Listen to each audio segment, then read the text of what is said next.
Hello everyone, Andrew here. I just wanted to make a quick note that thank you so much to our wonderful Patreon members and for the people who have donated to us. We are trying to upgrade some of our sound systems here, and so we're still kind of working out the kinks. And because of that, the audio at the beginning here was a little bit weird.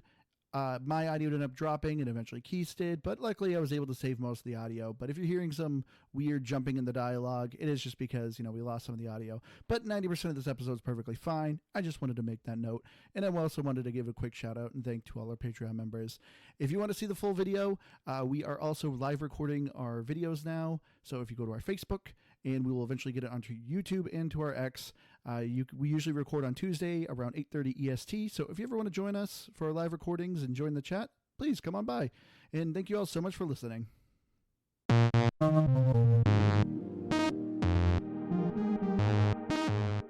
Hello again, everyone. Welcome to another episode of Game Pass Grab Bag, your weekly podcast reviewing games for the Game Pass collection, bringing you 3 unique perspectives of varying skill range.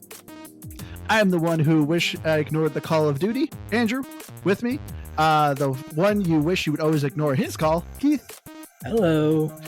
And the person we called to join us, Aaron. That's not like a really good intro. I feel like I probably should have gotten a little more acclaim since I am, the Call of Duty master here, but I'll take the sure. Yeah, you just called me and added me. Thank you. Because you're a guest. You call in a guest. I guess that's just a very lame intro. I'm a little disappointed. I know you put in the work for this and you gave me nothing. All right, and joining us is the Call of Duty man himself, my brother, Aaron. Thank you.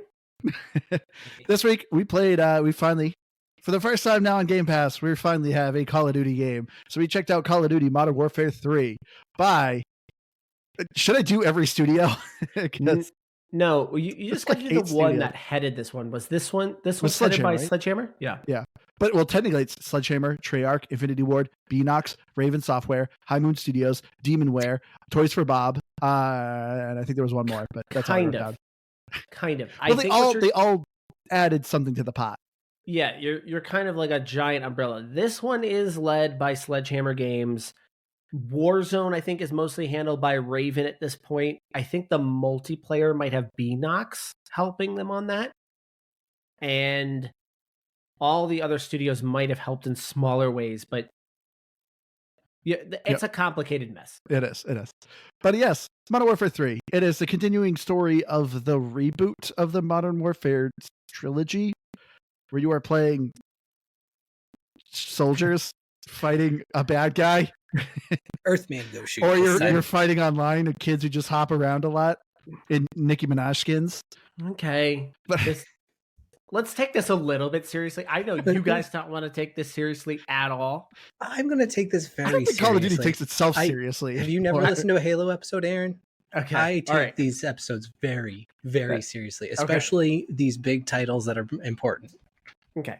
Well, Andrew's mentioning the Nicki Minaj skins, so that's you do have to split this conversation up. There are multiple avenues of Call of Duty. So the story follows you play as multiple characters like you always have. In Call of Duty games, you always switch and play a bunch of different characters. I think they started doing that in the Modern Warfare games. Yeah.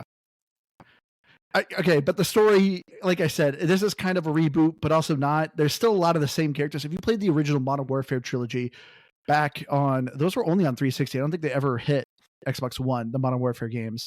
They might have tipped their toes. But no, I think you're right, because I distinctly remember playing Modern Warfare 3 when I lived at Golf Park and the 360 existed at that point. So. Yeah. I mean, when we were there, we did have the X. No, we didn't. So yeah, I think it was strictly 360. But anyway, it still has a lot of the same characters, so you're kind of seeing familiar faces. And it's weird because the story still also takes elements of the original trilogy. So this is like, the story's like a reboot, but not. But anyway, starting off, you're breaking somebody out of prison, then you come to find out, oh, it's Markov. If you're like me, I have not played Modern Warfare 1 or 2 of the new trilogy. So, but I at least know him from the original because he was in the original. So I'm like, okay, I kind of get this guy. He's evil terrorist dude who just wants to kill people. I got that gist. But yeah, the story is just you basically chasing this head terrorist dude as he's trying to get gas and missiles and gas and shooting people. And you just chase him around the world. Let's go around though for Gamer Pass. I have a lot of questions with this story. Hopefully you can answer, Aaron. For me, I'm giving this a pass. I'm slightly tempted to give it a hard pass. Okay, so for me, I've played quite a bit of the Call of Duty games, but it's been a while. The actual last Call of Duty I've owned was not Modern Warfare. It was World War II. That was the last one I owned. But I loved the Black Ops. I've recently been playing Black Ops 2. Do you mean World at War? No, World War II. Do you not remember the one where you're in the hub world and you had to drop crates and it had those guns? That wasn't called World War II, was it? I'm pretty sure it was. I thought that was World at War. No, World at War was the 360 one. A 360 one. Okay. Man, what is the name of that game? Because I don't think it's World War II, but I'm pretty sure it is. But either way, that was the last one I owned. Could look that up, but we're not going to. Javier says Andrew is right. Andrew's right, which is wild because I've probably put like 2 months worth of gameplay into that game, and I don't remember the name of it. But yeah, that was the last one I played, and like I said, I've been playing actually some old school Black Ops 2, and it's like, man, I forgot how good Call of Duty used to feel. Playing this multiplayer now, I feel like I'm too old, and it just irritates me. I usually love the campaigns, but this campaign was awful. I actually think I had more fun with the Call of Duty Ghost campaign than I had with this one. This one is, I think, this game just struggles with the issue of Warzone. I feel like they are focusing so much on Warzone that it just bled into all the other parts of Call of Duty that people like, including the zombies. And it's just, Modern Warfare 3 to be rough, but that's just me. What about you, Aaron? This is like a Halo show level rant for Andrew. Yeah. Trust me, I got some more in the pipeline here. Well, how about you, Keith? Let's Aaron go last since he's the Call of Duty man. I want to see where he ranks this. All right. So I think the last Call of Duty that I played and bought was probably the same one, honestly. It depends on, I guess, what year it is, because like partially the podcast, but really just Game Pass in general. I think I have purchased less than 10 games since Game Pass came out, and Call of Duty was one of the first ones I stopped purchasing. It's just I played them because I played with you guys, but I never really wanted to, and then I had an excuse to not. So I kind of have skipped out on the last 5 to 6 years of Call of Duty, I would say. I think I played a trial weekend of one a couple years back, had a bit of fun. I think I was playing some bots. All that to say, I really went into this going, cool, gonna check off the box, play some of this, and carry on with my life. I think I actually give it a game. Honestly, it may be the heavy skill-based matchmaking. So I played 2 missions. I haven't played a Call of Duty campaign since, gosh, what was the one the very first big one? Was it Modern Warfare or Black Ops? Like the one with the famous sniper mission and all that, 360 era. That was the first Modern Warfare. Probably the last one I played and intentionally played, for that matter. So I played 2 of these when, this is a Call of Duty campaign. I'm bored. I'm going to go back to shooting online. And I don't know. I was actually having fun. I played a really good chunk of gun game, and I was running into a lot of the same complaints I think you had, Andrew. But I got to say, I was kind of having fun. And so for that matter, I can't give it a pass overall, but I do. Gosh, I just wish it almost wasn't called Call of Duty, though. If this was, I said it to you when we were playing, is if this was just labeled, I don't know, whatever, any other game, but just as a modern, realistic-ish shooter or futuristic shooter, fine. But it's not a Call of Duty. It's so stinking goofy. I can't stand that aspect of it. So that is a big gripe I have. All right. I have to give, I have to kind of preface, because really, Call of Duty we're going on, we're probably talking close to 2 decades now. Used to be, and I say used to be until very recently, used to be the only game I would purchase every single year. I basically had an Xbox 360 to play Call of Duty. I loved Call of Duty so much that even when my friends stopped playing it, it was still the game I would purchase, and I would just play solo. I didn't care It was just the game that I loved. You And I mean would us? try and get everybody on it, but nobody wanted to touch it. Now, there are some semi-modern Call of Duty games that actually have pretty decent campaigns. Um, Advanced Warfare is the most recent one with Kevin Spacey, who's now been canceled as the villain in that. It's actually not a bad campaign. It's a pretty fun campaign and actually a pretty fun multiplayer. It was pretty controversial at the time. But all that to say, I just wanted to respond to the plot. We'll get more into that. Yeah. So anyway, all that to say, I have a long history with this series. I love this series.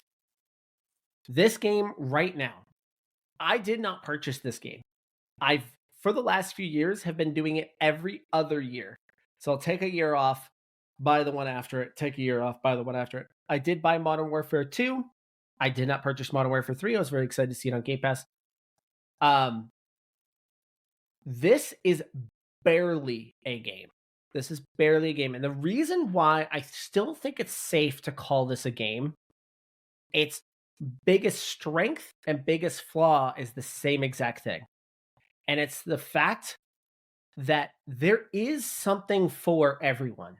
If you wanted to come in and you wanted to be just a zombie player and play the zombie matches, you could do that. If you're somebody that enjoys the single player campaigns, which we will talk about more in, you can just go play the single player campaigns. If you want to go play a Tarkov style zone, you can do that in DMZ. If you want to play a battle royale, you can play Warzone. If you want to play a multiplayer with, I kind of lost count, but I think there were like 20 different types of things you could play in that multiplayer. You could do that. There is a plethora of content. Is all of that content good? No, it isn't. But you have options to try these things, and you don't have to be one thing. You could be all of those things. There is at least a decent amount of stuff for there. And Keith had kind of mentioned how this doesn't feel like Call of Duty, and I felt this a lot. And we've been seeing this since Warzone. Warzone did this. It now became a cash shop. And so there's this constant flow of just nonsense in this game. You know what this is? It's Fortnite. If Fortnite made a multiplayer shooter, this would be what it is right now. And I don't think that's a hot take either. No, it's not a hot take. It really isn't at all. The things that were happening on the screen, but that's the easiest way that you could compare it is it's just if Fortnite was Call of Duty, this is what it would look like. Again, I'm going to give this a barely a game because of the fact that everything is split up the way that it is. I don't think things get fixed the way that they need to because probably more energy is focused on some areas than others. But I think for the majority of people, if they were to download this game, if they knew a niche that they might be interested in, they could find a lot of fun out of it there. So barely a game. Which, to that point, and Javier had asked earlier, is it worth 300 gig? And I think it's on Game Pass and it's Call of Duty. People are going to download it, but it's so misleading because it's an up to 300. And this is something that I actually really appreciate about all those different aspects you were talking about, Aaron, is that like you can parse out what you want to download. So if you're just like, hey, I want to be campaign, don't care about any of the Warzone, zombies, any of that, just download a campaign that's like 70 gig. It's not going to suck up your whole entire hard drive. But if you do, then yeah, it's that. But I think even the 300 gig includes Modern Warfare 2, if I recall. And so that's another part of like, I actually chose everything but the other game. And I think it was like 150 gig for me. So it's still huge. But like for me at this point, if I wanted to, I feel like I could actually keep the multiplayer on there and I'd have fun firing up a quick couple rounds of like gun game or something like that. Yeah, keep in mind this is real granular. Mind you, I still watch Call of Duty content every single day. Like I watch updates about it. I watch YouTubers play it all the time. I still watch it all of the time. So I still very much love this game. What that is Call of Duty decided a few years ago, they have this thing called Call of Duty HQ, which was supposed to house all Call of Duty content in one. We'll probably talk a bit about the menus here in a little bit because that is a whole other animal. But you're seeing what it was supposed to be is you could download Modern Warfare 1, 2, and 3, Warzone, DMZ, and the multiplayers, and they were all in one location, kind of like a Master Chief Collection.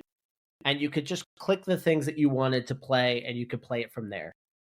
This is a horrible implementation of it, but as you're seeing, you can choose which one of those parts of the HQ you actually want to download. It's a mess.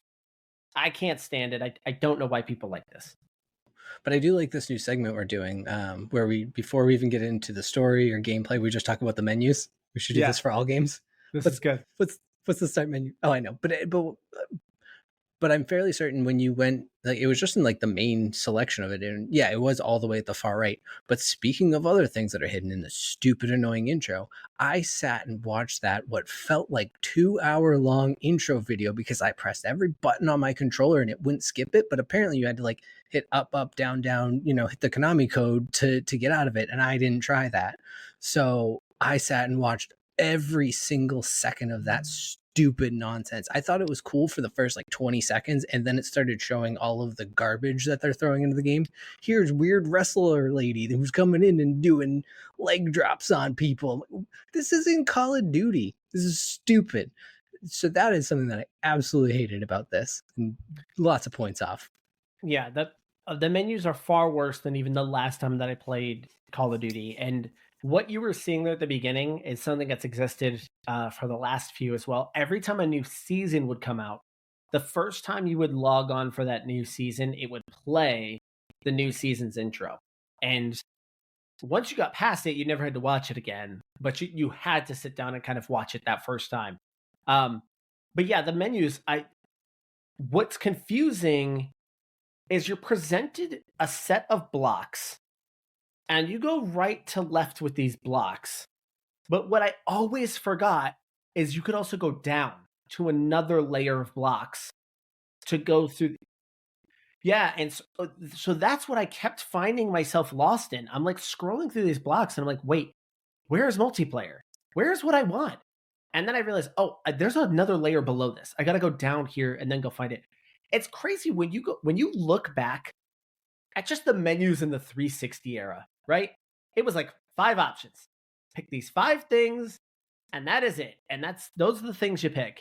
And now you're looking at it, and it's just I don't know how to get to the things. And I sound so old. So the other one that killed me on this one, because when you play Call of Duty this long, you become a stat junkie. I've always been obsessed with what my KDR is. That was just that was the most important thing in my life for like 8 years was my KDR. You would not let me play on your account. No one could play on my account. No, Andrew was the only one. Andrew was allowed to. It was a pretty big deal for me, and so here I am. I don't know why. I played Modern Warfare 2.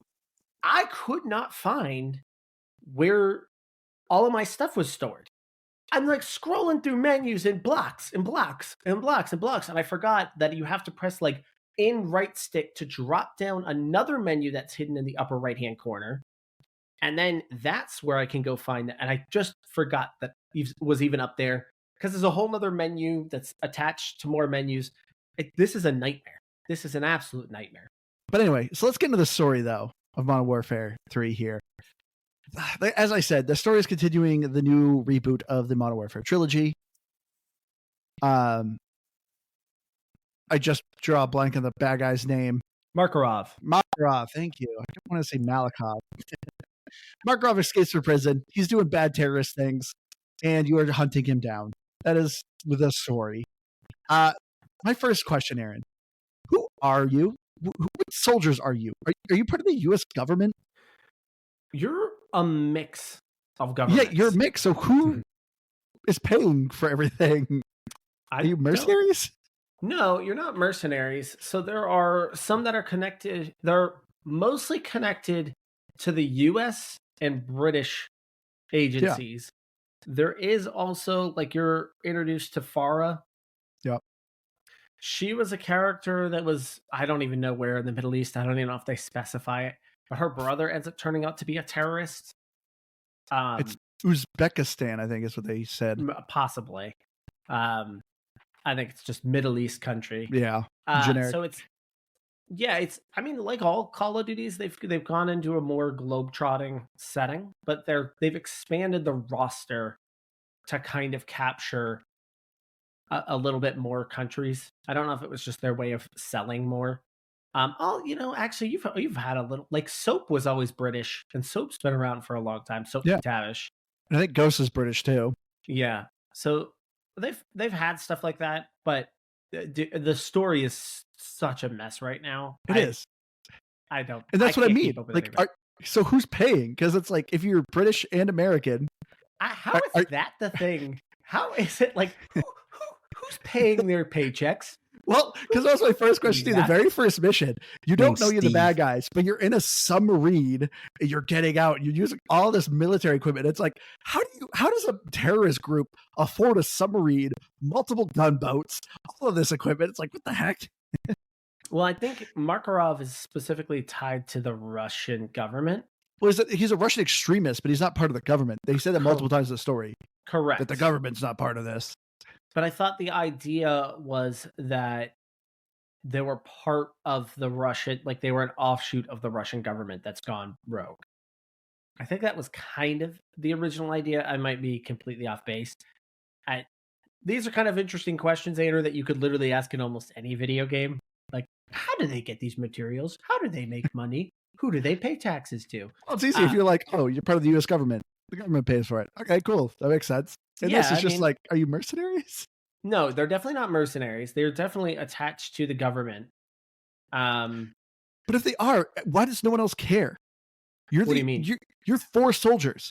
If this guy really is about to start a global war, Andrew, you think they'd throw more resources than just 4 dudes? This is Call of Duty for literally as long as Call of Duty has existed. You are one soldier taking on an entire army. It has literally always been that way. No.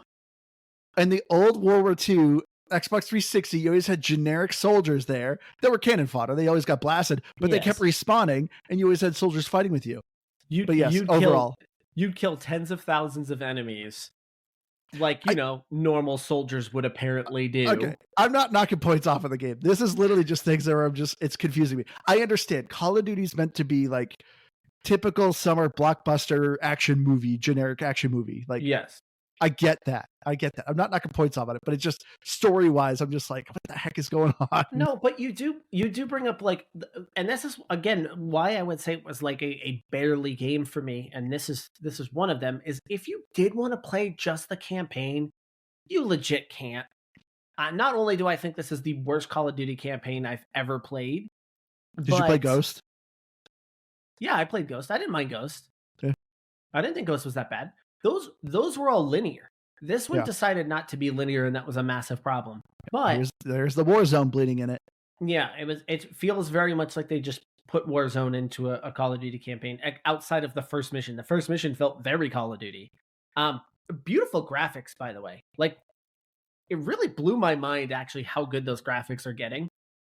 That opening sequence just looked incredible from start to finish. But if you were just coming in blind, you have Game Pass. Oh, hey, here's that big Call of Duty that just showed up. I haven't really played any of them. Let me fire it up. I'll just play the mission, the campaigns. I don't know if you'll have that much of a fun time. No. If that's what you were going to be into. That's what I was hoping for. It's the weakest, I think, of all of the elements of Modern Warfare 3. I kind of did too. There was a part of me that was like, I'll just fire up the campaign and, I'll run through that. And man, I was out pretty quick. I didn't even care.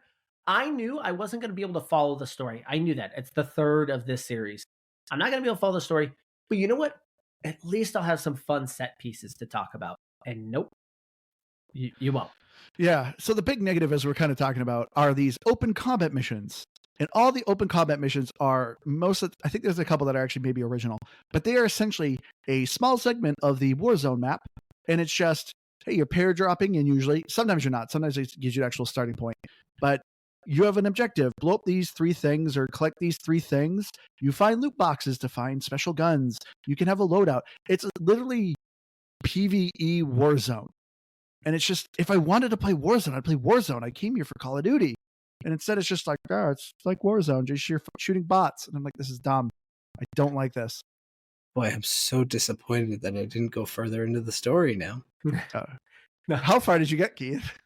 Like I said, the second mission. Oh, so you at least did one of the open combat missions, because the very first mission is a fun Call of Duty map, like Aaron said, and then it goes open combat, and it's like, oh, yeah, you play as. I must have skipped right before. You're on a plane with the whole squad, and they're like, we're going to do this, we're going to do this. And then the mission starts, and none of the squad mates are there. They're all gone. They're like, yeah, we'll watch you.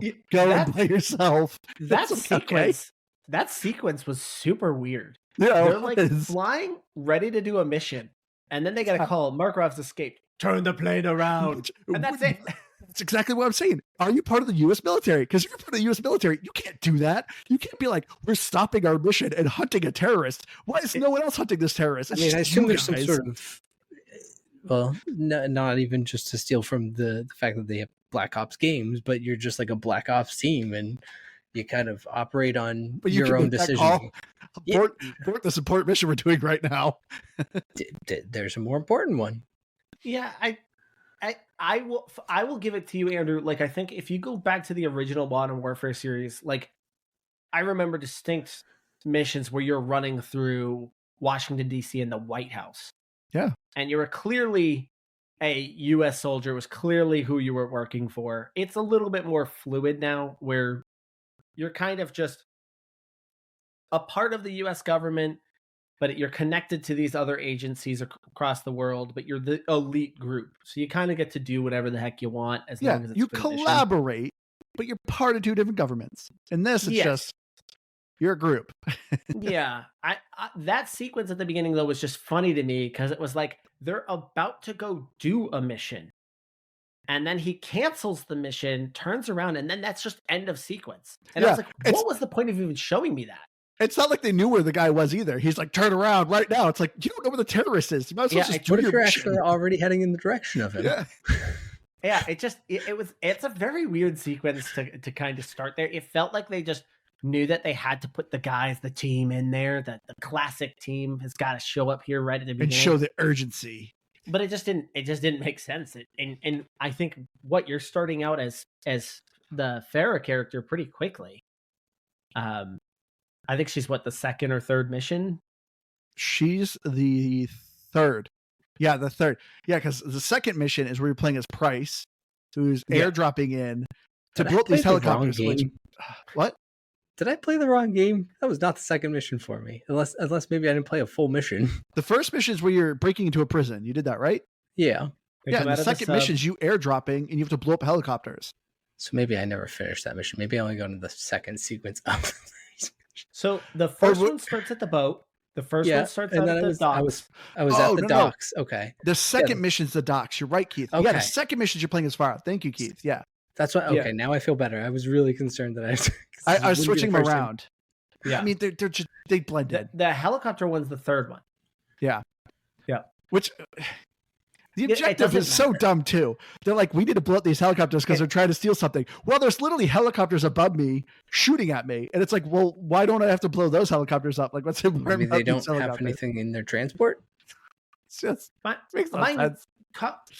Call of Duty as a whole, like especially when it comes to single player campaigns, it's been on the chopping block for years now. In fact, Black Ops 4 didn't even bother putting one in there at all. They just went straight with multiplayer and didn't even bother doing that. People freaked out enough about it that this is why they've now changed this and they've brought the single player back.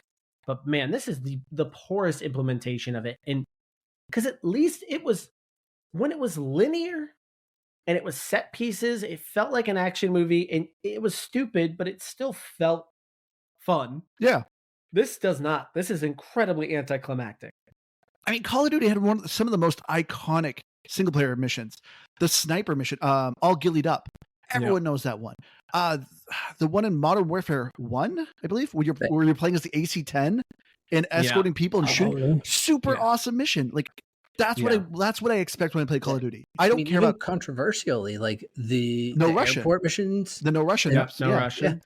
Yeah. And I think that's partially why they've started to go away from the more direct government ties. Is I think that they've started, not Russia specifically, just all countries. They're just like, we don't want to step on anyone's toes calling certain governments bad because we want to sell units. Keith, you clearly didn't get far enough in the campaign. It's super funny. Yeah, I was going to say, it's funny you're saying that, not just in this, But the Black Ops series straight up had presidents in them. Yeah. Do you remember you're shooting Fidel Castro and killing Fidel Castro? And was that Black Ops 2? Yeah, And but that's historical bad guys. Like they're not gonna have. Is Vladimir Putin in there? Are you shooting Vladimir Putin? In the next one, at least in the trailers, they have pictures of H.W. Bush. They have Clinton in there because it takes place in the 90s. I heard rumor there's a 9/11 mission. It sounds like they've pretty much kind of. Yes, the JFK zombie mission. That was a great, just straight up JFK. But so he's dead. He's an old. The Black Ops series has gone very much into the government stuff, which the Black Ops series, I will say, 1 and 2 are maybe some of the best Call of Duty games ever made, and I think those are some of the best campaigns ever made. I think Black Ops 1 and 2, if those ever end up making to Game Pass, those are my favorite. Likely will. I would 100% say if you just want to do campaign stuff, go with those because those ones are incredible. They're backwards compatible. Yeah, that's true. You could just pick it up anyway, and I think they were all on sale. But yeah, the whole number sequence that they had in the Black Ops games were just so good, so good. So yeah, this campaign it's so weak. Like, because even when you're doing these open combat missions, it's just a shooting gallery, and it's not a fun shooting gallery. Like you can bring your own loadout, but you're also finding unique guns you can get in it. But what I hate about it is they're trying to encourage you to be stealth, because if you're not, enemies just keep coming. Oh, more reinforcements are coming. Here comes another car full of troops. Here comes another car, and then it has the health system changes every time. You have to, once again, Warzone, you have to put in armor plates. And yes, you do regenerate some health, but you're way weaker than when you actually play the actual missions. And it's just, I don't know who thought this was a good idea, but it was such a bad idea. Yeah, overall, it's a poor implementation for a single player campaign. For me, it feels like it was a way just to cut corners. It was an easy way to cut corners because you already have the Warzone systems in place. So why not just overlay a pretty thin storyline on top of it? That's what it feels like. I don't know. 100%. Maybe they giving them a reason to incorporate Warzone, and then they could add characters to it or something. I mean, maybe, or maybe their thinking was just more people play Warzone than any other part of Call of Duty. So this would just bring a familiarity for people that already kind of know Call of Duty more as Warzone than they do as anything else. Maybe that was their thinking. I'm not really entirely sure, but for me, EA. Let's not give them too much grace. I know it's not EA. Well, this is not EA. This is Activision, but equally poorly managed until Microsoft purchased them. Phil Spencer's handling it. It's on the job. But yeah, I don't want to get I don't want to give them credit for it. I want to think that they just were trying to cut corners here and not spend a whole lot of money on the campaign, because you've got to spread that thin. You've got to find money and resources to go to 6 different types of games. That's right. You just if you want to keep the story in there and you want to do it, who cares about length? Do it like Titanfall style. Give me like 6 missions. I can break through them in like 3 hours, cool, and then go on to it. It's like a nice little intro into the game. Even if you want to throw in like maybe one of those little Warzone levels to like give you an intro to Warzone. But I do think that as much as I don't want to give them credit, I think you're right a little bit of like more people know Call of Duty by Warzone because it's free to play. It like there's people who probably still play Warzone who've never played an actual Call of Duty game. And if they're going to pick this up now for the first time, it puts them in a better understanding of what they're doing. Yeah. And I think obviously that's true. Warzone just kind of raised the bar on the thing completely. And it was one of the reasons why I started to get out of this game altogether, is because clearly I was paying $70 for Call of Duty, but they were not updating or caring for the multiplayer as much as they were for Warzone, the free thing. And so I was just kind of like, I'm done kind of going on this treadmill. I don't want to do it anymore. Just funding Warzone. I will say, like, I'm not upset that I didn't buy this game, but I am just as excited though for Black Ops 6. I'm actually very excited for Black Ops 6. I've always liked the Black Ops series. I love that it's coming to Game Pass day one. That's obviously a huge factor. That does look like it's campaign that very heavily focused. And the Black Ops campaigns have always been good, so they're always worth going back to and checking out. So I'm hopeful for that. I think we're still gonna have a mess of a now Call of Duty HQ just got that much bigger with more boxes to go scroll through. Yep. And it's not gonna get rid of the skins. Those things are gonna be there. And that thing's gonna suck, like Yeah. having those elements. But the fact that it's on Game Pass day one and I can play it from day one and hopefully kind of ease my way into it, I am a little bit excited for that. Let's talk about those skins. Well- I'm gonna steal your transition. Let's go talk about some multiplayer. Enough about They're this thing awful. story. Well, before we get into skins, Keith, I actually do want to do a quick shout out to our latest sponsor for this episode, Nani's Kitchen. This is actually going to be one of our coolest sponsors because this sponsorship is actually a listener. I'm waiting for this. Yeah, I know. So thank you so much to Nani's Kitchen for sponsoring this episode. They are just a small mom and pop who just recently retired, and they are creating freeze-dried candies, and they sent me and Keith a whole bunch of bags, which have been amazing. I got Snickers, M&Ms, a whole bunch of fruit, and Jolly Ranchers, and Kit Kat. And I gotta say, they were awesome. I love freeze-dried candy. Now that we're talking about this, like I like that you talk about this. I love freeze-dried Skittles, like freeze-dried Skittles So are my good. absolute favorite. I have not done a freeze-dried chocolate. Are those actually as good? They The are. chocolate doesn't do They're much. greatest The toppings. chocolate still kind of stays as it is, but like I got not Milky Ways, Three Musketeers, and it was like you know how malt balls are a little bit too hard sometimes. It was like that, but puffy. And actually, I got malt balls as well, which normally not a fan of. Oh, I They were love like malt balls. sweet little cheese balls. Like they were like just pop them in your mouth like a cheese ball. Fantastic. On top of that, I got some Jolly Ranchers. They were Jolly Ranchers wrapped in fruit roll-ups. Whoa. Diggity dang! So when you freeze dry a Jolly Rancher, Like is it like Puffsupple. really crunchable? Yeah, It is. You can. they're you can- dangerous because you it- can it pop really them is. so easy. like, so the Skittles are great because you can Yeah. eat a handful of them, and it's like eating a handful of Skittles. The Jolly Ranchers are dangerous because you can eat like 5 or 6 of them, and then you're like, "Holy crap! I just consumed 5 Jolly Ranchers in 30 seconds." But they are so good. The only thing I will warn anyone about, this is not anything that they did wrong. I just took too long to eat them, and they don't do well in humidity. So Yeah. you do have to eat it quickly, but that's not really a Oh, problem. mine were Just- fine. I still have some of mine. Honestly, I was like kind of trying to save it a little bit, and I didn't want to sit and eat it all in one night. So I was trying to be good, and then we got hit with like 90 plus degrees for 2 weeks straight, and just Yeah. damp air. See, I was trying to Uh, save mine too, but then I had board game night, and everyone was like, "Ooh, what are these?" And like they were quickly consumed. They But were there is a quite saving grace popular. that you said the ice cream topping. I didn't need it as an ice cream topping, but you can just crush them all up. So if they all That's they get into a little ball, you just crush it all up, and then you can throw it on ice cream, throw it on anything. Yeah, So easily my favorite thing that we've got. But yeah, those Jolly Ranchers wrapped in a fruit roll up, 10 out of 10 recommend. Again, dangerous because you can eat like so many of them, but so good. but yeah, as I said, this sponsorship is a listener. It's his parents that have retired, and they, just started this as a side business. So that's Nani's Kitchen. Right now, they only have a Facebook page, so it's naniskitchen.com/nanisbread. I'll put the link in our show notes for this episode. Go check them out. They are $10 a bag. If you buy 5, you get 1 free. And unfortunately, they're only currently shipping in the US. But in a little bit, they will actually have a full website and work out the shipping a little bit easier. But thank you so much, Nani's Kitchen, for sponsoring this episode. We love the product. Andrew, before you end this, I'm trying to Google it real quick. How do you spell Nani's? NONNIE''S. Awesome. I got to try the fruit though. Because Andrew mentioned that the fruit was kind of Oh, you sour. didn't get the fruit? Yeah, the No, I kiwi. I was so surprised. It was like as but it sour was- as a warhead.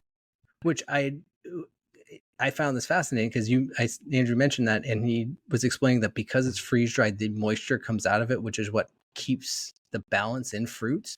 So you just get a lot of the sour still. And I was like, oh, now I have to try this because I love sour candy, and then I would feel less guilty if I'm just eating fruit. But yeah. So anyway, Keith, talk about the skins. Talk about like, Gosh. the awesome skins in this game. I mean, it's so ridiculous. Like, and it's to the point, like in Fortnite, it kind of blends in because the whole landscape is a little bit cartoony. It's always felt a little bit goofy, even when it was in its complete onset. It didn't have all these numbers of skins. It just feels like you said, someone might as well be running by in a big old target. Like, I actually kind of appreciated it because like that 17-foot tall wrestler lady was just an easy target. In most cases, I felt like it was also people who probably just bought it to buy the skin, and I don't know, they were actually terrible. I was doing well killing them. But it was just, all of these things that I see. And then I don't know, maybe it was a joke or something, but I was on X. Now that we'll make the transition to say it properly. Something about bees and levels and crap. I'm like, what is going on here? This is ridiculous. Aaron, you said someone melted you into a puddle. Yeah. So this has been going on for a while, where they have different tracers. So your bullet has a different effect to it. They're lasers. And some now. of those were death ones. Have you seen the Cheech and Chong one yet? No. But don't you turn into a blunt? Turn into a giant blunt. Yeah. Okay. You literally turn into a giant blunt. It's wild. Yeah. So there's a bunch Overwatch. of different. There's a opportunity. There's a bunch of death and tracer animations. Yeah, I really started to lose it when. So earlier versions of Modern Warfare, what was kind of cool is they would use basically really popular personalities on YouTube that were either ex-military or were like professional gun shows on YouTube. And some of them were actually kind of really cool guys. And one of them was a girl. I still see her pop up every once in a while. She like travels around to gun shows and stuff like that. And that was like the start of it, is they would bring in these guys as operators, and they were real life people that they would bring in there. And then something happened. Then it was, again, money happened. What am I saying? Money happened. Yeah. And then I want to say, I could be completely wrong, and maybe this is just the one that sticks out in my head. I know like Snoop Dogg ends up showing up. Oh yeah. Inarius. And then Nicki Minaj ends up showing up, and then at that point the floodgates are just wide open, and it's just you just start getting I mean, now I saw Gundam running around, which was actually kind of cool looking. But there was a Gundam running around. There was kind of Bruce Willis, but Die Hard. They've had. Oh yeah, that was. Like, they look cool, like Inarius or Lilith. It looks cool, but it's ridiculous, and it doesn't feel like Call of Duty. It looks like generic dude in a wife beater. That's all his skin is. And people paid money for that. They had Bruce Willis. That was okay. So that was, they were doing that. They had Bruce Willis, and then they also brought Sylvester Stallone. In there as well. There was like a random summer where they did that, and then they did Leatherface. For Halloween, and Jigsaw, I think. And Jigsaw's in it as well.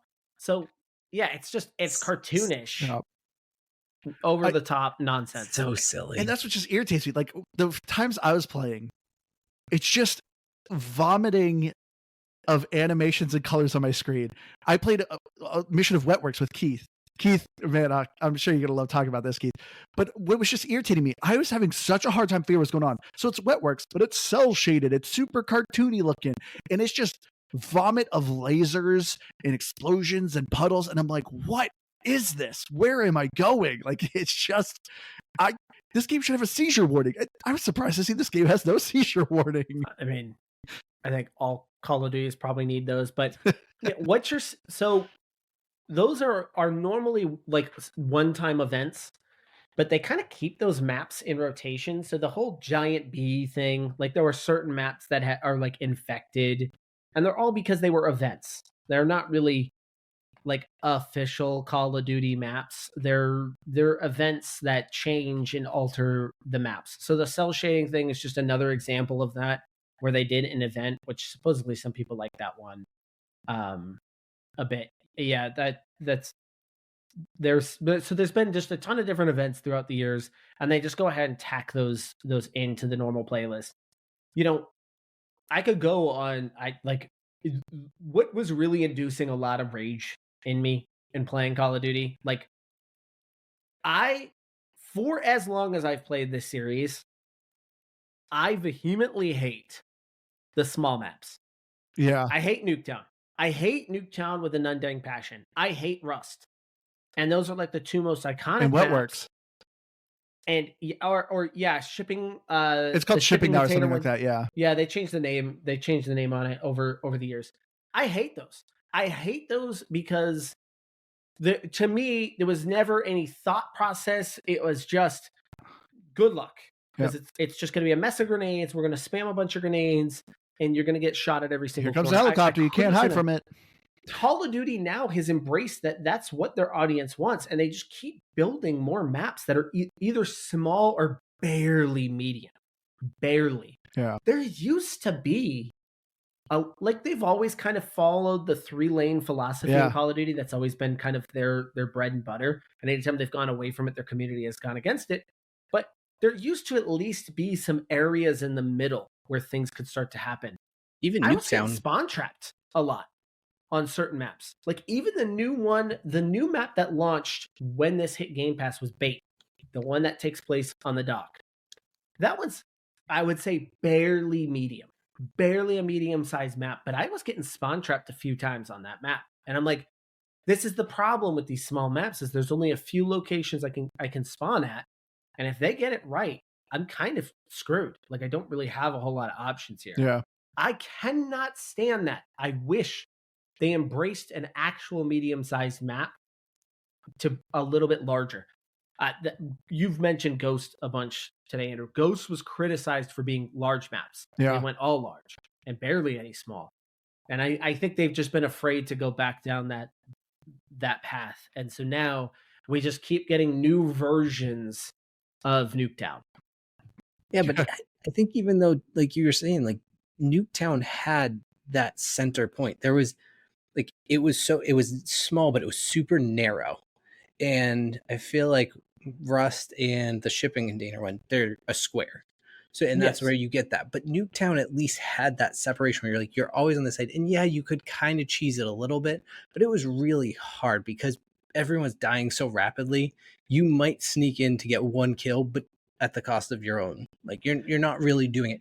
In this, you could come around a corner and see two guys just standing there, or two characters that had just spawned, and pick them off before anything. Well, probably not me, but somebody could do that. Yeah. See, yeah, somebody with skills could do it. The problem with Nuketown and the reason, so here's how I kind of determine a small map. How easy is it for me to flip the spawn points? So how much pressure do I actually have to put on your spawn point to actually get you to start spawning in ours and ours and yours? And Nuketown is a constant flipping of spawn points. Normally, if you've got some aggressive teams, you're constantly flipping sides there throughout the game. Where in a medium size to a larger size, it could be a little bit more difficult to do that because usually most of the fighting's happening there and not in spawn points. And that was why I always didn't like Nuketown. It's because I just didn't like the fact that Nuketown, yeah, it had the middle section, but it was very easy to just push into that other side. And you could either spawn trap them if you were really good, or you got them to flip spawns. And I hated that. See, hated that. I'm with you Call too. of Duty's full of it now. Because what I hate about the small maps, it 100% encourages the things that I hate the most with Call of Duty. I hate gimmicky movement stuff. I hate bunny hopping. I hate drop shotting. I hate that stuff with an undying passion. And when you're doing a small map, that's all it is. Everyone's just jumping around like a bunch of idiots, hucking grenades and using shotguns. And I'm like, this is awful. Like at least it's like kind of a bigger medium map in the 3 lanes. You can kind of like hold down these choke points and encourage more regular gunfights. But I can't stand the stupid gimmicky moves. Yeah, that stuff is not going away. I know, like, it's that not. It's probably going to get worse. That is what Call of Duty is now, and really, again, Warzone takes it to a whole nother level because now what you've got is a free-to-play group of people that have mastered a movement system that I'm just never going to be able to do, and I never was that. I was always a pure just shooter. That's what I'd want to do, and I don't really want to do the gimmicky movement stuff. But that gimmicky movement stuff is not going away, and even now, I love X Defiant. I enjoy X Defiant, but it has the same types of issues. But they've at least fixed it where it's not so egregious. No, it still is. Really? You do not get the effect until 4 jumps. If you can't kill someone in 4 jumps, you deserve to be dead. So it does a massive gun sway after 4 repeated jumps. Those fights are over after 2. So its way of fixing it wasn't. The only thing that I kind of like cool with is X Defiant doesn't do prone. So they do a crouch and they obviously do a jump, but you can't do the prone because it was drop shotting always pissed me off the most. Yeah. Like the jumping was fine. I could typically still kind of keep a shot on you, but the drop shotting for whatever reason was always, it was such a drastic full body to now a worm. And it was just difficult to do. And Call of Duty still has that stuff. And that's just not going to go away. If you can't stand that stuff, you're never going to like the game. I mean, I actually was, I normally am a person who doesn't like the small maps, or I guess I would say I didn't like Nuketown. But that's actually what I was playing the most. And I think maybe I was just playing a little bit less of, I don't really care what I'm going to do. I'm just going to try and have some fun a little bit, I guess. Because I used to try to, at least keep myself at like a 1 KDR. Like I want to try and keep up to that. I want to at least be close to, I just went in the sense like, I'm just going to run and shoot. But man, I was getting a kick out of playing with Andrew because for all the years of my life, all the years of me sitting there, this asshole's jumping, this one's doing, my bullets aren't hurting anybody. Andrew was every single one of those lines. And I was like, I mean, I'm not doing great, but I'm having fun. I'm doing all right now. I literally was like 1 in 12. Other side of that for the first time in my life, and especially with Andrew, that it made it all worth it. I would relive that gaming moment over again if I could. Well, this is what was blowing my mind, and I don't understand. Oh, sorry, Keith, go. I was just saying, I really do still think though, and I think I could be wrong, and maybe this is a fact that everybody knows, and I'm just now learning, is that the skill-based matchmaking isn't just built on this title, that it extends beyond it. So it looks back at all of the years ago that I played and then basically sees that I haven't. And it's like, we're going to put you in with all of the potatoes. They might be 750 level, but boy, was I playing against some people. I won back-to-back gun game matches. That's never happened in my life. It's one of my favorite modes, but I just, usually I'm top 3 if I'm doing good.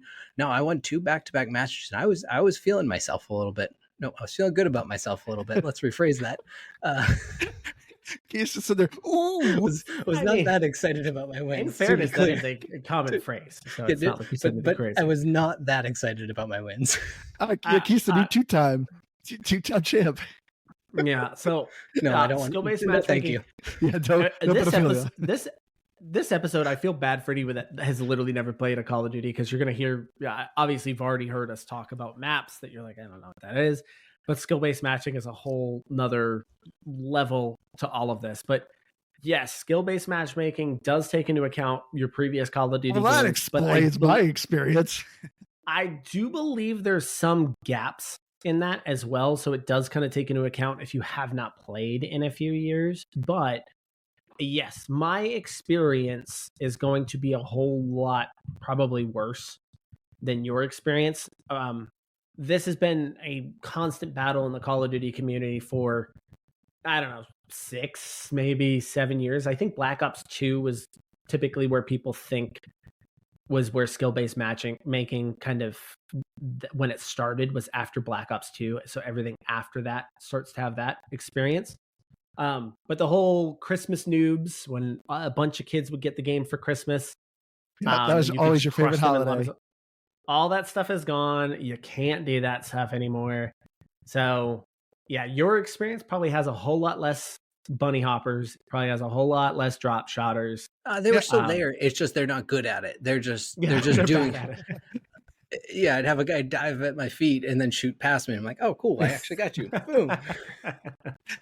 Yeah, for me, like I'm level 1, just started this up, can't build loadouts. I'm going to people that are over level 800, and I'm like, what is this matchmaking? See, but so was I. But I still think, and that's where I think that I kind of throw the level out with it all, because I mean, you look at my Overwatch numbers, right? I mean, back when they actually had levels, I think I had almost every single one of your levels combined in total level because I just played that much of it. Yeah, you played a lot. But what did that mean? It meant nothing. I was still always underranked, and I played because I wasn't as good. And so it's like I don't take much factor into those numbers. At first I kind of did, but then once I realized how heavily that matchmaking was coming in, I was just like, oh, okay, like, I can do this. Yeah, the leveling system, again, we're getting real granular here, has changed over the years. In the past, what you used to do is you used to have ranks and you'd master prestige to another rank. So you'd start back at one, start over again. Now, what they did is each season, they would just increase the levels by an extra 100. So, and this dates back to older games. When I fired this game up, I was already a level 150.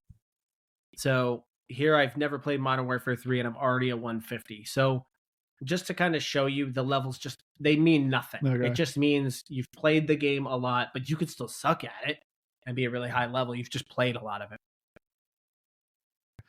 But I mean, well, the big thing is I couldn't build a custom loadout. These people can, and they all have guns with all the parts on and everything. So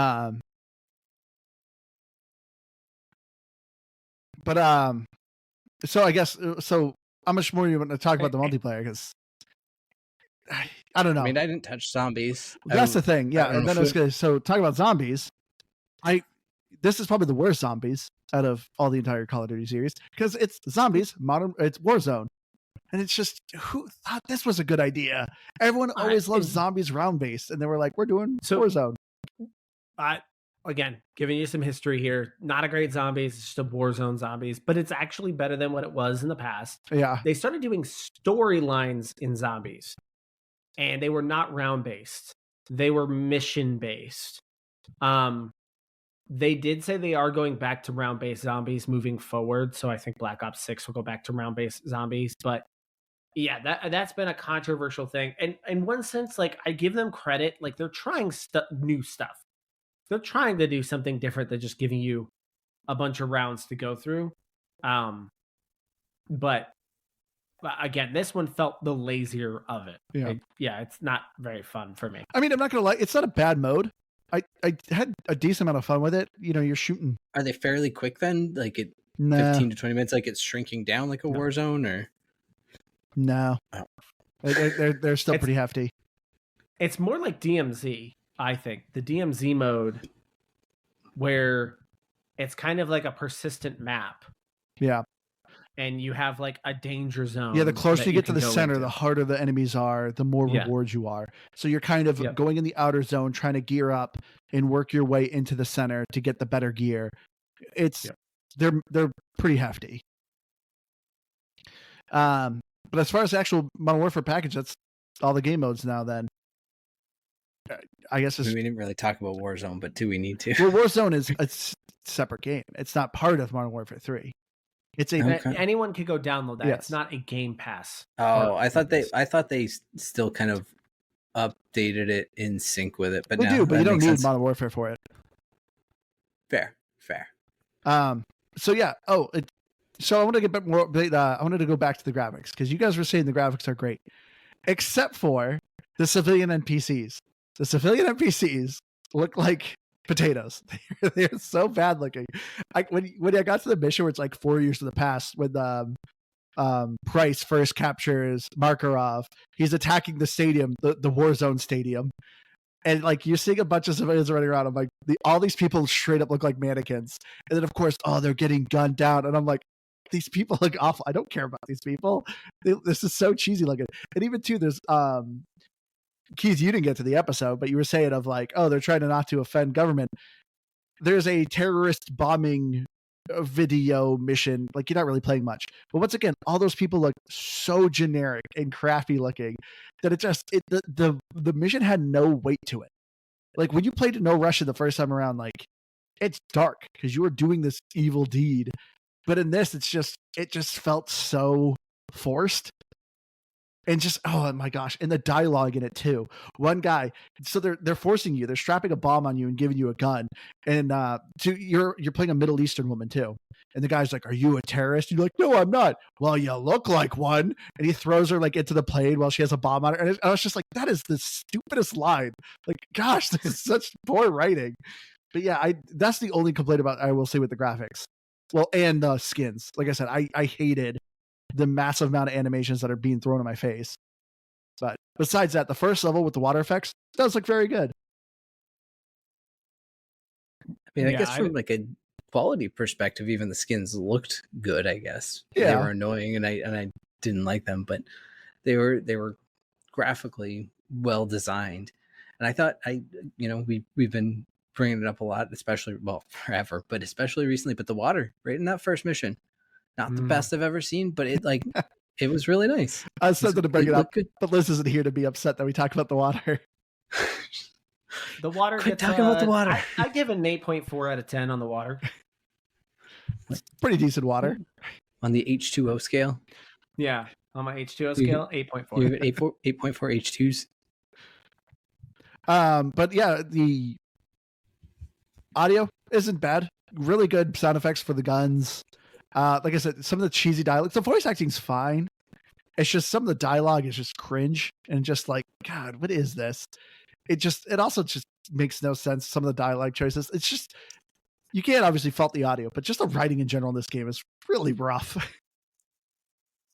Yeah, I feel like at least from every Call of Duty that I've played historically, like you kind of come to expect that the guns sound right, they sound good. It for the most part, like, all of the war level type of sound effects, it's all good and they do a great job with it. So kind of what I would expect. I wasn't let down. I wasn't fully impressed either. Oh, well, back to graphics. Another thing of graphics. One of your squad mates, Ghost, the guy with the skull for his face, I could never take him serious because of the stupid meme of him in the car. Yeah. Every time I just see his face now, it's just so goofy to me. I know he's supposed to be like, oh, he's the badass of the group. He has a skull for a face. But just every time I see him, I'm like, this guy's so goofy looking because of the memes of them. Yeah, that meme really messed him up. Really messed up his image. He was the most iconic character. I remember people were so obsessed when he was killed in the original Modern Warfare games. And so they kind of brought him back for like a redemption cycle this time around. But now it's just like, I can't take this guy serious. He's too goofy. But now for the other terrible thing with this game. And that's the achievements. Every Call of Duty game, I usually do a lot for the achievements. Usually it's like if you play on hard, every 3 levels, you usually give an achievement. Every level usually has a unique thing with that level to do for an achievement, which they still kind of have. But majority of them are just super lazy because a lot of these missions are open contract or open combat. Do explore the map and go any way you want. So they have like really kind of cheesy things of like parachuting a certain distance. And it's just like, these are lame achievements. But yeah, the amount of time I spent in this game, I think I have like 15 gamer score. And you can also tell this was just meant to be an add-on because the achievements consist of Modern Warfare 2 and Modern Warfare 3. So they specifically say MW2 or MW3 for the achievements. But yeah, the achievements range from the DMZ, which technically is a part of this package. DMZ is a free-to-play, isn't it? Yes, DMZ and Warzone are both free-to-play. Yeah, so there's achievements for that. And there's achievements, and then of course there's achievements for zombies and for multiplayer, which Call of Duty just tend to do. But this is absolutely not an achievement hunter game. Yeah, I think I had 0. Because of the HQ, the Call of Duty HQ stuff. And yeah, a lot of them are very focused, honestly, not on multiplayer. So if you are going to just play multiplayer, you're not going to get a whole lot of achievements. They were either single player, Warzone, or DMZ were kind of the way to go. But with that, I guess we can get into our final thoughts here. All right, so I'll go first with this one. As I said, this was a pass for me. I used to love Call of Duty, but I was someone who always enjoyed the campaign. This campaign is absolutely not worth your time.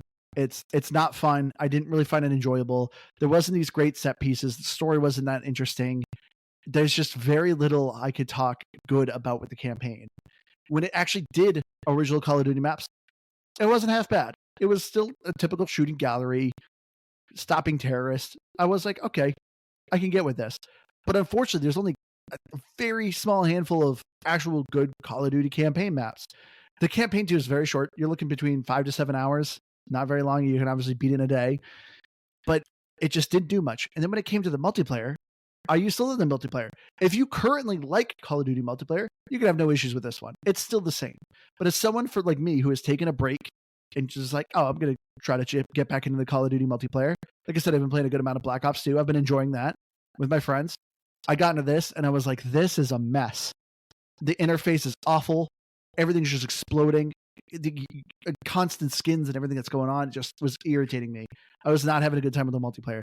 The zombies was at least a decent change, but I prefer the round-based system of it. So this was just, once again, Warzone with just zombies. As a whole package, I'd give this a 50. Did not have a great time with it, unfortunately.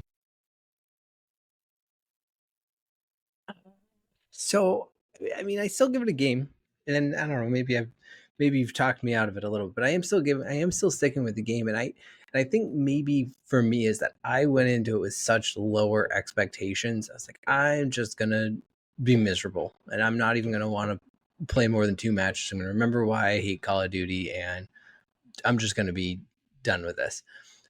I still didn't play a ton of it. I'm not gonna jump back in and play hours on end of it, but at least in my current rotation of games, I don't have a lot of first person shooters that I play really at all. And it felt a little refreshing just as a first person shooter. Like I had said this earlier, and maybe my audio has gone for it, maybe Andrew's audio has gone for it, who knows? But if this wasn't called Call of Duty and you just put the controller in my hands and said, "Hey, play this first person shooter," I'd be like, this is a pretty fun shooter. I'm enjoying this. But then it comes to again, that I haven't really played a Call of Duty in 5 years, and to just walk in, I felt like old man yelling at the clouds, like, who are these people? Why are they important? I don't care. This is stupid. I hate all the skins. I've never been a big skin person to begin with, but you do you. If you want to pay the money for them, doesn't bother me. But they're just so outlandish now, and I think, and even though I actually didn't see any of them in gameplay, like those Diablo ones look super cool, but aside from Activision, what does that have to do with Call of Duty? It's nonsense to put that in a game. Even like Overwatch, it makes some sense because there's crossover, and you already have a giant gorilla that can talk is one of the characters. Like, it doesn't seem that crazy to add some of this stuff, but Call of Duty had a sense of realism that it felt stripped away from, and for that I was really annoyed about what have they done to this game. I think if I were to play more, I think, who knows, maybe my skill-based matchmaking would go up and I would have a bad time again, and I would throw it out the window. But I might consider keeping just the multiplayer on, purely probably just for a gun game. It has always been one of my favorite game modes in Call of Duty. Apex has done it. I like it in Apex. I just like that style, and it plays fun to me, so I like them, and I could see myself picking up a round or two here and there. But I think as an overall score, I would still probably think I'd have to go with like a 71.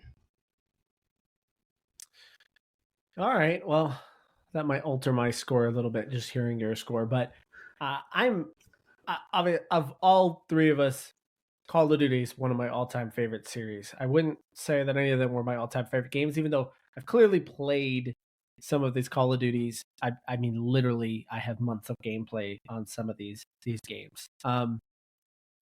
So I have a deep connection to the series. So coming into playing Modern Warfare 3, I kind of knew what I was getting into, and yet I still found myself lost at so many points.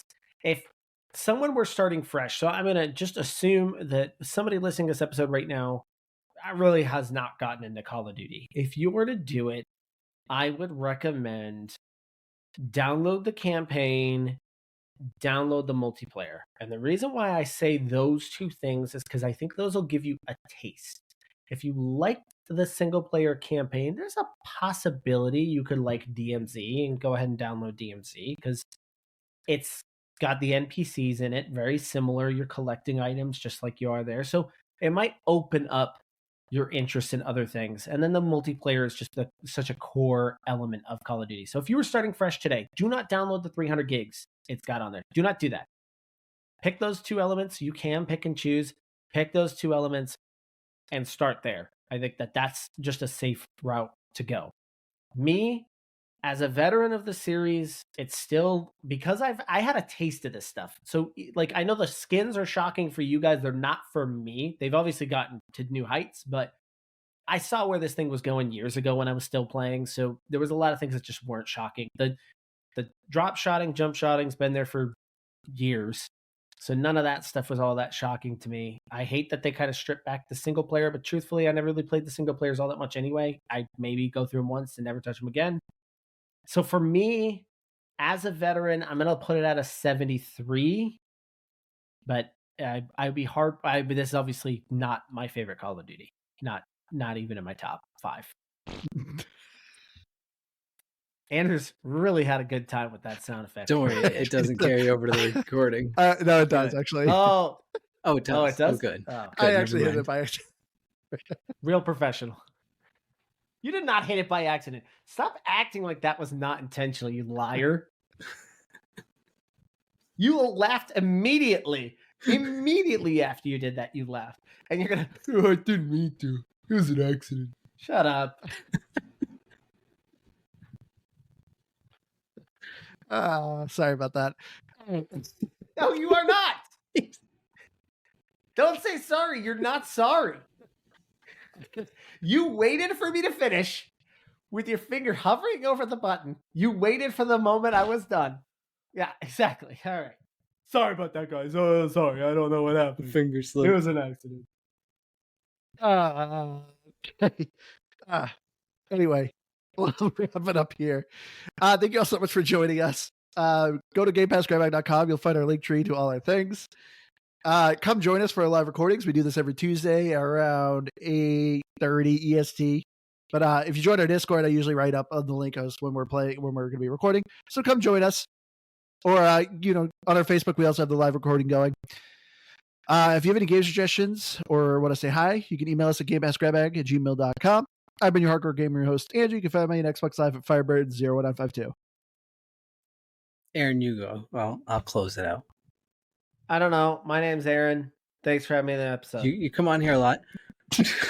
I've been on. I don't come on here a lot. I'm Well, happy to fill in. I'm happy to fill in, and thanks for having me. It's always a pleasure, Aaron. Thank you for joining us. I've been Keith, and I don't ever really end with anything important, but I'm going to just reiterate: go to Nani's Kitchen and get some freeze dried candy. Do it today. Do it tomorrow. Do it every day. Yeah. It's delicious. Thank you again, Nani's Kitchen. All right, we love you all. We'll see you again next week. Bye.